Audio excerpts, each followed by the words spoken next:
pai desse boxeador criou um método secreto que transformou seu filho em uma das armas mais letais do mundo do boxe. Esse é Vasily Lomachenko, bicampeão olímpico e tricampeão mundial. Loma decidiu se aposentar agora dia 5 de junho de 2025 com um cartel profissional de 18 vitórias com 12 nocautes e 3 derrotas. E nesse vídeo a gente vai destrinchar sua origem, seu estilo único, lutas icônicas, curiosidades e o legado, e entender por que ele virou um sinônimo de técnica dentro do ringue. Mas se você acha isso poucas lutas de boxe, é porque você não sabe da carreira desse cara no boxe olímpico. Mas antes de contar essa história incrível, eu queria te falar do nosso patrocinador, a Glow Suplementos. Se você utilizar o cupom FALA, você ajuda muito a gente a produzir cada vez mais documentários de outros boxeadores e histórias incríveis do mundo do boxe. Particularmente esse whey aqui é meu predileto, é o milkshake de chocolate. Ele aqui, se você tomar com leite, cara, o gosto é fenomenal e realmente parece um milkshake. Lá também você vai encontrar creatina, pré-treino e tudo que você precisa para mandar um treinão de alta qualidade e meter o shape enquanto você boxeia. Lomachenko nasceu dia 17 de fevereiro de 1988 lá na Ucrânia, filho de Anatoly, que a gente vai falar muito dele, que foi seu técnico e seu mentor.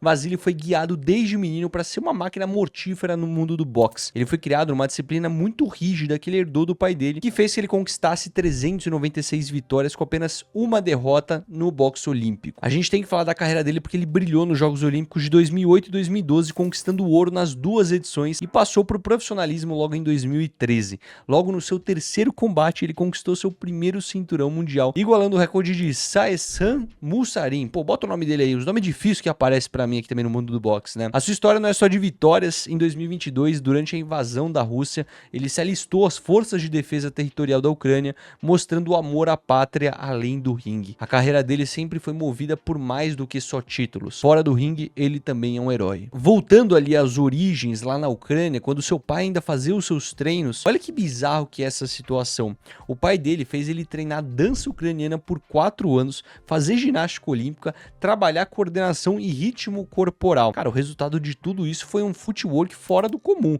O jeito que o Lomachenko gira, escapa, muda de ângulo, lembra muito mais um dançarino do que um pugilista comum. E também parte do seu treino envolvia a parte cerebral, treinos de memória visual com cores, letras e padrões de reflexo. Tudo isso para estimular a reação e o estímulo auditivo e visual. Exercício para se manter em situação de pressão e manter a calma sempre foi fundamental nos treinos do Lomachenko. Isso trouxe um diferencial absurdo para sua carreira. Falando agora da sua carreira profissional, o Lomachenko construiu um cartel de 18 vitórias e 12 nocautes e apenas 3 derrotas. O Lomachenko não é conhecido, apesar desses dados, de ser um grande nocauteador. Eu acho que não é sua principal característica, por isso afastou alguns dos seus fãs. Mas por outro lado, quem curte um boxe mais técnico tem como Lomachenko um dos seus boxeadores preferidos dessa geração. Ele lutou dos anos 2013 até 2025, agora que se aposentou. A estreia dele foi contra um ex-campeão mundial, José Ramírez, que destruiu com facilidade na luta. Já na sua segunda luta, ele encarou o Orlando Salido por um cinturão mundial, mas acabou perdendo logo no começo por decisão dividida. Salido não bateu o peso e fez um combate extremamente sujo que foi muito questionável, mas mesmo assim o Lomachenko pisou no ringue e quase venceu a luta. Já na luta seguinte, ele mostrou que era diferente. Ele enfrentou Gary Russell Jr., um dos melhores da divisão daquela época, e venceu a luta com maestria, se tornando campeão mundial na sua terceira luta profissional. Depois disso, ele empilhou vitórias contra nomes como Nicholas Waters, Jason Sosa, Roger Linhares, José Pedraça, Luke Campbell. Todos os campeões e ex-campeões passaram ali por Lomachenko. Em cada luta, parecia que ele estava em outro nível técnico. Isso é uma característica muito comum entre boxeadores olímpicos. Talvez aquelas pessoas que querem marcar mais ponto, vencem por decisão, mas talvez não tenham um boxe tão causado por entretenimento, aquele boxe nocauteador. Agora, em 2020, ele perdeu seus cinturões para o Teófilo Lopes em uma unificação polêmica, onde começou lento e deixou a vitória escapar na luta. Ele voltou, reconstruiu sua trajetória e chegou a enfrentar também o Dave Haney, que a gente viu bastante aqui nesse canal, lá em 2023. Um combate bem equilibrado, onde muitos viram o Lomachenko como vencedor, mas os juízes deram a vitória para o Haney. A vitória foi contestada, mas o Loma seguiu focado. A grande última vitória dele foi em maio de 2024, quando ele enfrentou o George Campos Jr. e venceu por nocaute no 11º round, conquistando o cinturão da IBF dos pesos leves. Essa luta foi um recado final que, mesmo aos 36 anos de idade, o Lomachenko ainda era dominante, e foi exatamente com esse título na mão que ele anunciou a aposentadoria semanas depois, encerrando a carreira em alta. Eu tenho certeza que você quer saber um pouco de como ele lutava, né, pra gente destrinchar o estilo técnico dele.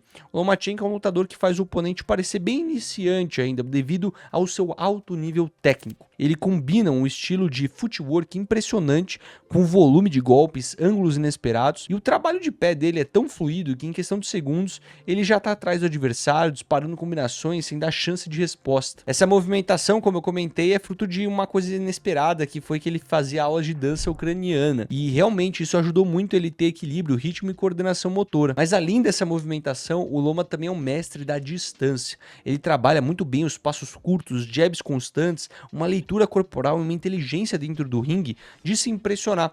A cada golpe do adversário ele já estava pensando sempre no contra-ataque. A sua defesa não só dependia das esquivas e da guarda alta, mas ele anulava o ataque com uma movimentação lateral e antecipação. É como se ele soubesse, de certa forma, o que o adversário ia fazer antes mesmo que ele fizesse. Uma das armas também mais letais do Lomachenko era o volume de golpes. Ele pressionava muitos oponentes com rajadas de golpes curtos, alternando entre cabeça e corpo, sem dar tempo para o cara respirar. Mas diferente de muitos boxeadores agressivos, ele não era tão afobado. Dá pra ver que ele era um cara bom de cabeça. É difícil ver isso em boxeadores hoje, se você vê, ele parece muito Hugo Calderano, nosso jogador de tênis de mesa aqui. Ele tem facilidade para realizar exercício cognitivo bem avançado, tipo resolver cubo mágico enquanto faz sombra. Ele também treina com aqueles óculos de realidade aumentada, usava painel de luz para desenvolver reflexo e foco, meio uma pegada tecnológica, também incorporada com a Fórmula 1, que a galera faz muito teste de reflexo. Isso, cara, subia muito o nível dele de preparação, e o que refletia na frieza dele em situações difíceis, e a sua velocidade completamente absurda, que reagia a qualquer mudança dentro do ringue muito rapidamente. E a gente já fez um documentário aqui sobre o boxe soviético, e a gente viu que uma característica muito insana